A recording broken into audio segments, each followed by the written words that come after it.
I think that now in the backgrounds of some of my new paintings, there are references to Carmen Herrera's paintings, and I think people that are more familiar with Latin American artists are start to picking up those references, but they are hidden. They're not so overt. So, yeah. That brings me to my next question as well. Like when you're working with a client and they're starting to like discover their voice or their genre, call it whatever you want. Do you guys go to museums together to like pick up inspiration? Is that, you know, something that makes sense? That would totally make sense, and I always try to take clients to museums and to gallery shows, but very often the clients don't have time.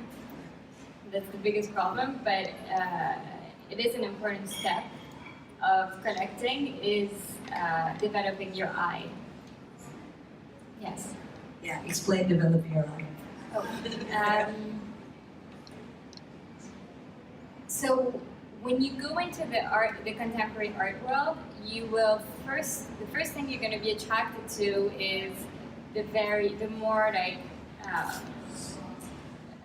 aesthetically pleasing pieces, or the more shocking pieces, or the Jeff Koons, or this kind of things. But with time, your taste may develop into something that is completely different. You might, you know, geared towards minimalism or more conceptual work.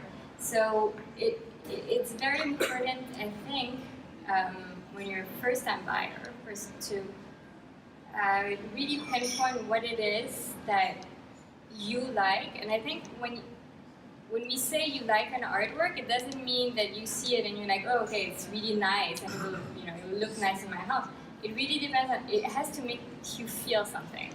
If it's just eye-pleasing, if it's just eye-shocking, or if it's just sexy or whatever, you might get bored of it very quickly. It really has to create some sort of feeling within you. It can be a feeling of, it's beautiful, it's interesting, it's gross, it's whatever, but it has to create some sort of reaction inside of you, and that's when you know that this artwork will stay with you for a very long time.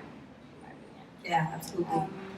I think I would build on that and saying we have a lot of people that come to us saying, I want to buy a work by this artist just because he's very hot right now. Like, no matter the price, no matter, I want people to walk into my house and see an Alex Katz. Yeah. Like, you know, and that's fine if you love Alex Katz, and if you love, you know, looking at his work, and if you're going to feel something, and if it just, you know, you feel like it's the best portrait in the world. But if not, in a year, you're going to come back and say, I don't want this Alex Katz anymore. Yeah, exactly. How do you feel about having people in your studio for the first time? I mean, I learned to really like to have people in my studio. In the beginning, I felt like it was disrupting, but yeah, I actually really like having collectors in my studio, collectors that are nice, and you just always learn so much when people are looking at your work for the first time, and it's such a great opportunity, because I don't, like, if I have a show, so many of my friends come, and you know, people that know me for so long, so they might be looking at the work for the first time, but they might already know the work.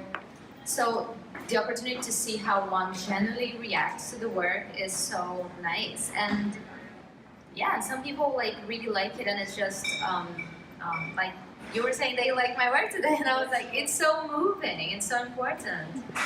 And people tend to be really respectful. People tend to be just nice. And I think that actually leads to my next question. How do you feel like the work translates through different cultures and through different, you know, the different galleries that show your work throughout the world? It's so hard because there's taste and there's art history. Like, New York has such a tight history with like abstract expressionism, and this idea of the gesture and materiality and the freedom in painting. And New York audience have a really hard time with figuration and surrealism, and I am very invested in those narratives. So to my surprise, I found an amazing market in Europe, in like Brussels, Austria, France, countries that also have a history with figuration. And it's not that New York doesn't show figurative art, like it shows, but it's like, it's hard isn't just for abstraction. It's hard. No, we felt the same thing because our business model is actually to work with artists from all over the world and to always produce the prints locally. And so, you know, we have collectors that have bought Marcelo's work in Brazil or have bought here in New York, and in New York it's usually more Latin Americans. Yeah, and just to jump in a little bit on materials. Oil painting takes forever to dry. So a lot of artists don't work with oil painting because their process is much, much longer if you're working with oil painting. So an oil painting has to be expensive. It's just so many hours of materials and time of the artist that goes into it. So a lot of times we get people saying, oh yeah, I love the print, but I'd like an oil. I'm like, okay, so we're gonna have to go way up in budget because the artist's time has a lot of value. Yeah. I mean, definitely art. And also there's a technique. Oil painting is like technically very hard to do. And you have to learn a craft, you have to learn a technique. And I think a lot of people resist that. They want to be very immediate. There's a concern with speed. And so some people don't appreciate oil painting for the kind of like technical aspect, time-consuming, space that is needed. Therefore it becomes really expensive for the artist and for the buyer. So, yeah, money definitely comes in. Dina, personal question. So when you are searching for works yourself, how do you start your search? Is it something that just happens? Is there a medium that you focus more? Like how does it go for you?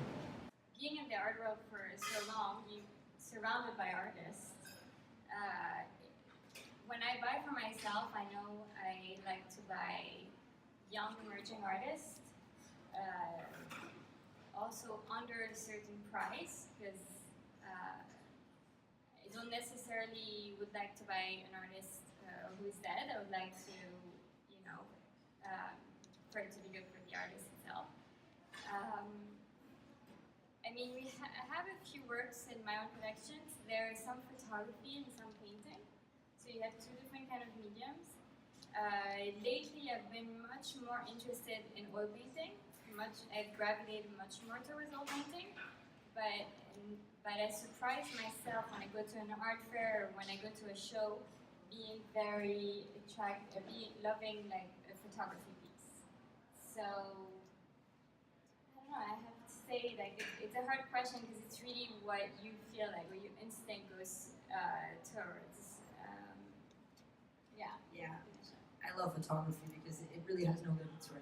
You can find something which is just an artist proof and just so specially produced, or you can find an amazing work by Sebastião Salgado, for example, which are all open editions.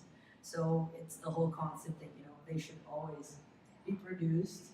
So it kind of like dabbles in this whole logic of the world that we live in today in terms of technology, digital, scarcity, all of the different elements that are coming into play and that are changing the art market. And that happened many, many years ago. So it was ahead of its curve in many ways. Yeah, I think that this is also one reason why I think young collectors gravitate towards photography, because it's so obviously related to the world, and painting is so related to the art world. It's so related to the idea of being an artist. It's so related to the studio. It's so related to our history and process that I think for someone who's like completely new to the art world, it might be alienating sometimes. Yes, and I have to say, there's more and more digital artists, and they're doing great work. Yeah. And it's definitely something that we all should focus on. A lot of clients tell me, but do collectors buy video or digital art, and how do they just play it in their homes all the time? But actually, some people do. Some people just put it on when they have guests for a dinner, and the rest of the time it's in their storage. It still takes a lot of value with time, if it's good work. So yeah, we should all be open to digital work and video art. And I think biennials is a great way to discover new artists. Yeah. The Whitney Biennial is an amazing show. Yeah. Here. When is it acceptable to ask for discounts? Is it offensive? Do you know? Is it okay? Well, I think it's like standard practice that galleries end up giving between 15 to 10%. Anyway, like there's always like, this is the full price, but nobody pays the full price. There's always like, oh, can I get 10%, 15? And that's usually understandable that it's there. So I think it happens with selling from the studio as well. There's obviously, because you're selling, I will not change my gallery price, so I will always coordinate with my gallery what is the maximum discount that I can give, and it's usually 15%. Yeah. Usually gallery gives, like she said, 10 to 15. It becomes uncomfortable if a collector is pushing for 20 or more. Yeah, usually galleries will not extend that much, but 10% is quite common.